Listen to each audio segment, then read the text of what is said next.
రెండు అలా కూర్చొని రిలాక్స్ గా మాడుకుందాం. ఏది క్వశ్చన్ ఒక్కసారి రిపీట్ చేసుకోండి. వెరీ సింపుల్ రా. నువ్వు ఎవరు? నేను దొంగని. పాసి వెళ్ళిపోతాం. నువ్వు దొంగవా, పోలీసువా, ఇన్స్పెక్టర్వా, లాయర్వా అని కదా అడిగేది. నువ్వెవరు? నేను సునీల్. నువ్వు సునీల్వా, సచిన్ టెండూల్కర్వా, గవాస్కర్వా అని కాదురా నేను అడిగేది. నువ్వెవరు? అయ్య బాబోయ్, నేను మనిషిని. నువ్వు మనిషివా, పశువువా, పిట్టవా, పిట్ట రెట్టవా అని కాదురా నేను అడుగుతున్నది. నువ్వెవరు? ఇలా ఉందండి క్వశ్చన్.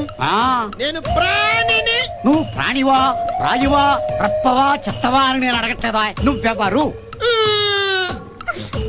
చిన్నపిల్ల చేసి ఈజీ క్వశ్చన్ అని చెప్పి టఫ్ క్వశ్చన్ అడిగేస్తావా? ఈ నాయ కూడా కాదు, ఎక్కడెక్కడి నుంచో తెచ్చుకున్నాను నేను. ఎవరు? ఈ తడికి తలుపులు 24 గంటలు నీ కోసం తెరిచే ఉంటాయి. నువ్వు ఎప్పుడొచ్చి సమాధానం చెప్తే అప్పుడే నీ నగలు పట్టుకెళ్ళొచ్చు. నువ్వు వెళ్ళు.